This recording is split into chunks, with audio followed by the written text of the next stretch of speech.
İkinci bölüm, ikinci fəsil. Təsadüflər intizarında.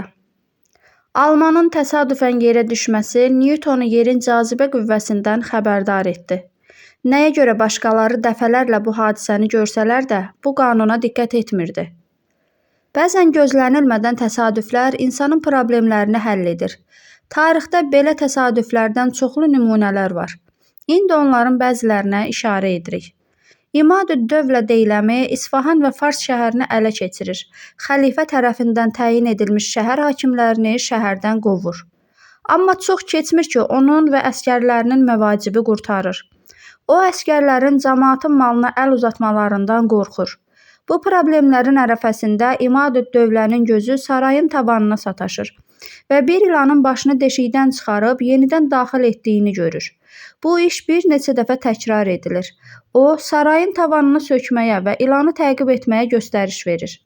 Fəhlələr deşiyin sonunda əşrəf ilə dolu küpələrlə üzləşirlər. Bu küpələri keçmiş hökmdar dar gün üçün saxlamışdı. Şah İsmail Səmani Əmir Leysini məğlub etdikdən sonra məxaric azlığı ilə üzləşir. Cəmaatın malı əsgərlərdən amanda qalsın deyə onları heç bir yerə getməyi nəzərdə tutmadan şəhərdən çıxır. Bu vaxt onların başı üzərində hərəkət edən bir qarğa görür. Onun dimdiyində boyunbağı var idi. Onlar qarğanı təqib edirlər. O, boyunbağını bir quyuya atır. Bir neçə səfər şahın əmri ilə quyuya düşür və quyuda qızılla dolu sandıq tapırlar. Əmir Leysin qulamları o əsir düşən vaxt həmin sandığı quyuda gizlətmiş, amma sonradan çıxara bilməmişdilər. Şeyx Müslihiddin Sədi Şirazi Qənaət haqda bir hekayə nəql edir. Məzmunu belədir. Bir şəhzadə bir üzüyü uca yerdə qoyur ki, hər kim onun ortasından oxu keçirsə, ona mükafat versin. Mahir ovçular bu işi görə bilmirlər. Onlar bir-bir məğlub olurlar. Bu arada ovçuluğu bacarmayan bir uşaq təsadüfən oxu həmin üzükdən keçirir və mükafat alır. İnsan həyatın cilovunu təsadüflərə tapşıra bilərmi? Belə gözlənilməz müvəffəqiyyətlər, ağıl, tədbir, plan, çalışma və digər ixtiyari amillərlə baş verən müvəffəqiyyətlərə nisbətən azdır. Bundan əlavə, bəzən bir sıra təsadüflər acı olur. Ağıllı insanlar heç vaxt gözlənilməz təsadüfləri gözləmirlər. Onlar zahiri səbəbləri və əqli amilləri qoyub, yanlış amillərin arxasınca getmirlər. Fərz edin, bir şəhərin 1 milyon əhalisi var. Bir təyyarə həmin şəhərin səmasında uçur və 2 qızıl sikkəni şəhər əhalisinə hədiyyə etmək istəyir.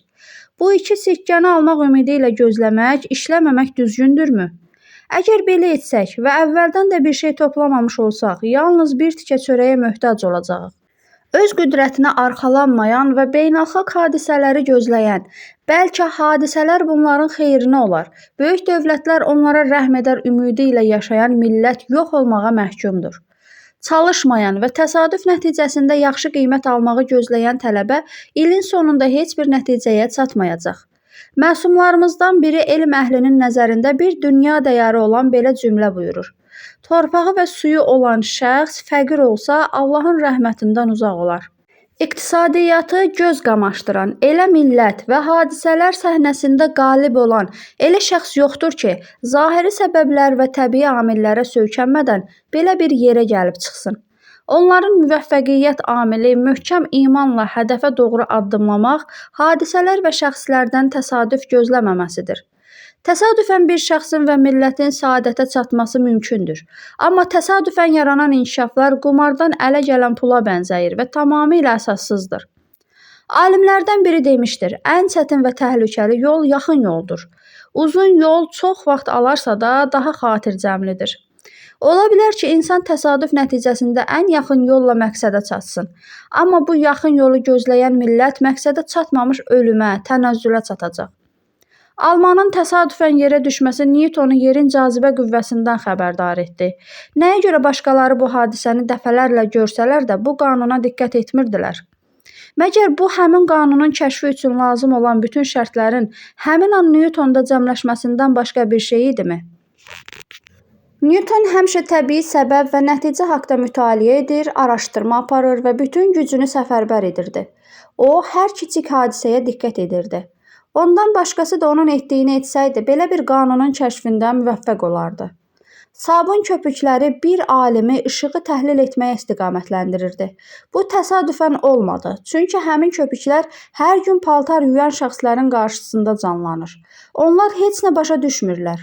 O, bu qanunun kəşfinin tam şəraitini yaratdı və hadisələr haqqında fikirləşdikdən sonra bu qanunu kəşf etməyə müvəffəq oldu.